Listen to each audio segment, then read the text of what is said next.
Pessoal, tudo bem? Boa noite. Eu estou trazendo aqui hoje para vocês uma apresentação a respeito dos meios de contraste radiológicos, né? Especialmente o gadolínio, o iodo e o bário, né?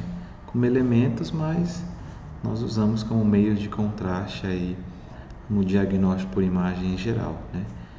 Eu me chamo João Ítalo, sou biomédico, especializado em imagem, tenho mestrado e doutorado em oncologia, tá?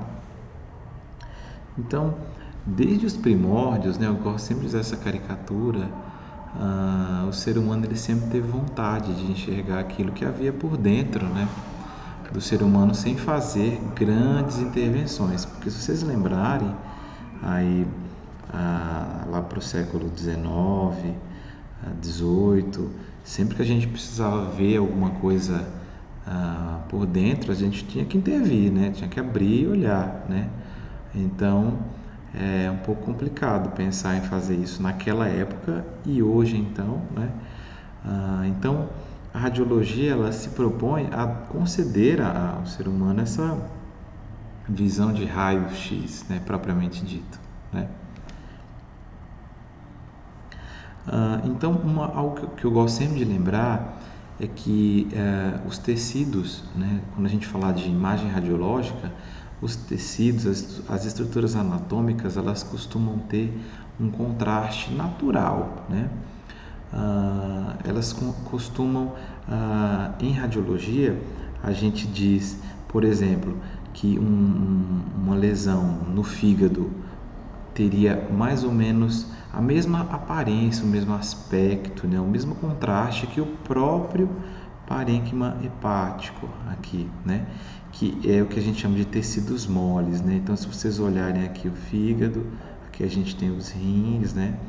Aqui a gente tem o pâncreas. Então, é um pouco difícil diferenciar lesões moles, né? Dentro de tecidos também moles, né? Porque a diferença de contraste ela seria muito pouca, né? Então eles tendem a ter a mesma atenuação radiológica, né? E esse contraste natural muitas vezes ele acaba sendo insuficiente, né, nas nossas rotinas diagnósticas, né? Então, como que a gente poderia então diferenciar estruturas que são naturalmente idênticas numa imagem diagnóstica?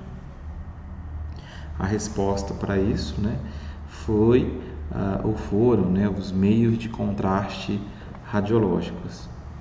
Então, o que eles são, né? Então, algo que já vem sendo usado aí há mais de um século, né? Desde 1900 eles são utilizados para opacificar as estruturas, né? Eles são métodos artificiais que permitem diferenciar estruturas relativamente iguais, né, em uma imagem diagnóstica, tá?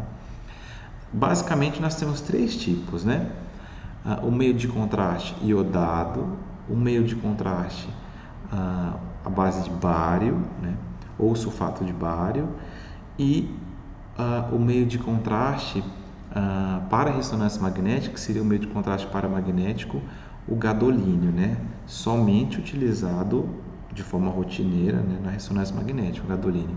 Então, para tomografia computadorizada, né, e radiografias em geral, nós utilizamos ou o meio de contraste iodado ou o sulfato de bário.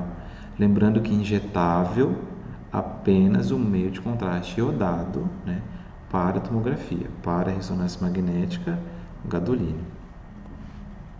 Então aí uma foto da apresentação, né, do sulfato de bário. De fato ele é um pó branco, tá?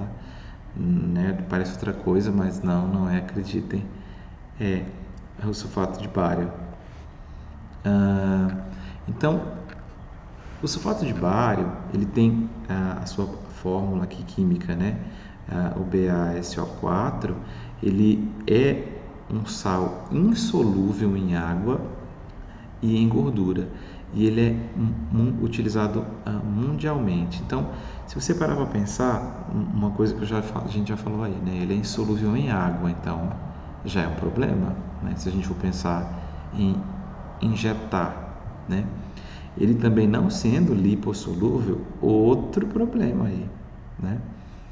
As suas formas de administração acabam sendo via oral, via retal e nunca via endovenosa ou intravenosa e endocavitária também. Ou seja, a gente nunca vai injetar, né, isso no paciente, o bário, sulfato de bário, e nem vai fazer uma administração endocavitária dentro da cavidade, né, de forma alguma. Qual que são as vantagens do bário, né, do sulfato de bário? Ele acaba sendo prático, ele é de fácil manipulação, asséptico, tem um custo muito baixo também, ele adere à parede, à mucosa do trato gastrointestinal, né? Isso é bem interessante, porque ele tem uma afinidade muito grande pela parede do trato gastrointestinal, então ele acaba nos concedendo uma visão, uma imagem muito, do ponto de vista diagnóstico, né, muito acurada, né? A gente consegue visualizar muito bem, né, a parede, né, seja quando a gente faz exames voltados para o cólon ou por esôfago, né? Ele acaba sendo excretado pelas fezes e ainda tem a opção de sabores, né? Quais seriam as indicações, né? Exames radiológicos do tubo digestivo, a seriografia do esôfago, a radiografia do esôfago, do estômago e do duodeno, famosíssimo EED, né? Trânsito gastrointestinal, o enteroclise. Então, só um exemplo aqui de EED, a gente tem aqui uma imagem demonstrando um esôfago, né? Aqui a gente tem o estômago, aqui a gente tem o esfíncter, né, gastroesofágico, né? E aqui perceba que a gente tem uma formação, né, um pouco, como posso dizer, nós não deveríamos ter, na verdade. Então, isso aqui caracteriza uma hérnia, né? A hérnia de hiato, tá? Então, se a gente for olhar aqui num EED, a gente consegue ver perfeitamente, né, essa porção herniada, né, que se liga, né, com o estômago em si. Então, o EED ele acaba nos mostrando com muita eficiência, né, qualquer como pode dizer, desvio ou falta de continuidade, né, do trajeto ou alguma patologia, né, de uma etiologia diversa aí, na parede do esôfago ou até mesmo no estômago. Aqui a gente tem também uma imagem já voltada para um refluxo, né, gasofágico. Então a gente tem no momento em que o paciente engole, né, e a gente percebe aqui, ó, que esse meio de contraste ele acaba voltando aqui, né, pelo esôfago. Olha só, aqui um pouco depois ainda, né, ele acaba voltando do estômago para o esôfago. Então, com o bário a gente consegue essa qualidade, né, de imagem. Aqui ainda um ED justamente para essa finalidade, né? Então percebam, né, que o paciente ele acabou tomando bário, né? Então a gente consegue visualizar esse refluxo, né? Essa volta, né? Nesse caso a gente consegue ver porque tem o bário, mas a gente imagina que o conteúdo estomacal também volte, né? Os ácidos que acabam causando aí esse refluxo, né? Essas sensações tão ruins que o paciente acaba tendo, né? Então olha só como a gente consegue definir bem. E o bário, quando ele passa, ele acaba se impregnando na parede do esôfago, a gente consegue ver até com maior precisão, maior riqueza de detalhes na imagem. Isso ainda no ED. A gente pode também avaliar o trânsito gastrointestinal desde lá do estômago até a sua ida aí pelo intestino delgado. Então, Olha só, aqui 5 minutos após e 15 minutos após, né? Então, percebam que o estômago já está um pouco mais vazio, e as alças já estão bem mais impregnadas aí pelo meio de contraste. Aqui a gente tem um trânsito intestinal 60 minutos após, né, a injeção do iodo. Então, perceba que nós temos alças de Delgado bem cheias, 90 minutos aqui após também. E o famoso enema opaco, né? Olha só como a gente consegue ver aqui perfeitamente, né? Todo o trajeto do colo, né? Lógico que aqui não é só o uso, né, do bário, né? Mas basicamente ele é feito com o bário, mas o cólon também ele é insuflado, então a gente consegue essa qualidade, a gente consegue ver as alterações cólicas assim com perfeição, né? Aqui na região do seco e desde o cólon ascendente, né? Transverso, e aqui cólon descendente, a porção do reto sigmoide.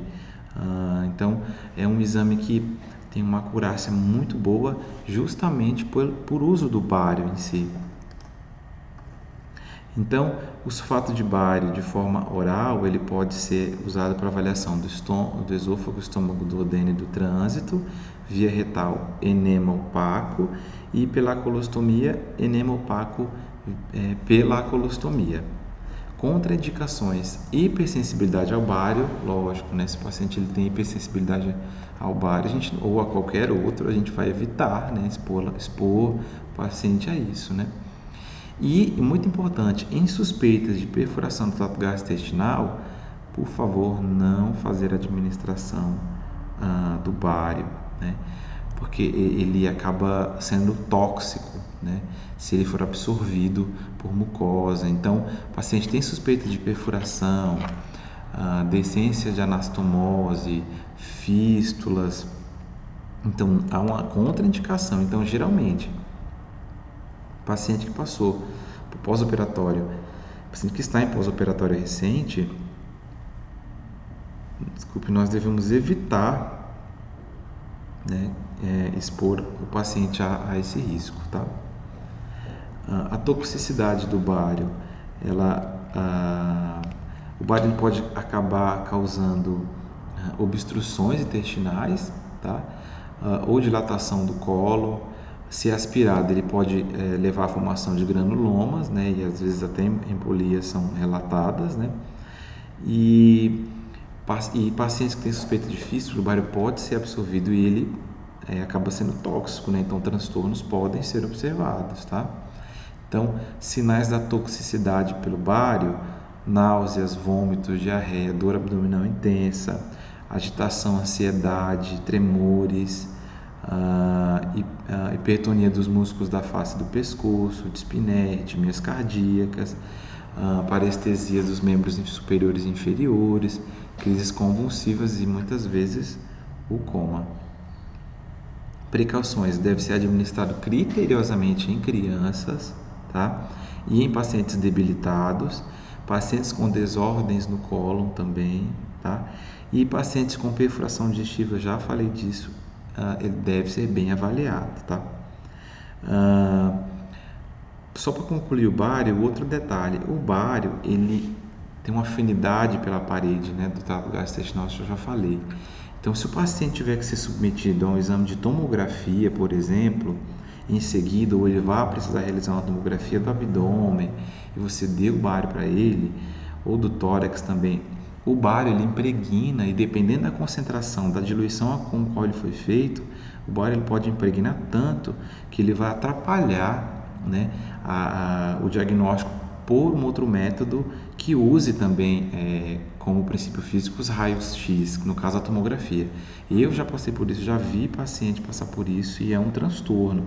O bário ele fica impregnado, ele demora, mesmo que não tenha manifestações clínicas, mas no padrão de imagem você não vai conseguir chegar ao diagnóstico, você vai interferir negativamente, né, na produção da imagem tomográfica, por exemplo, num paciente que tenha usado o bário recentemente e o bário ele tenha ficado impregnado. Então, se o paciente for necessário uma tomografia computadorizada,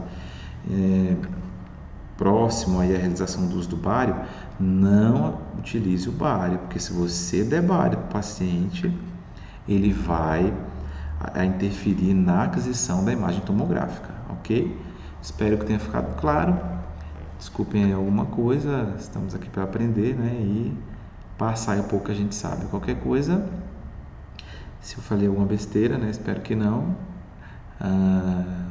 me avisem, tá bom? Um abraço.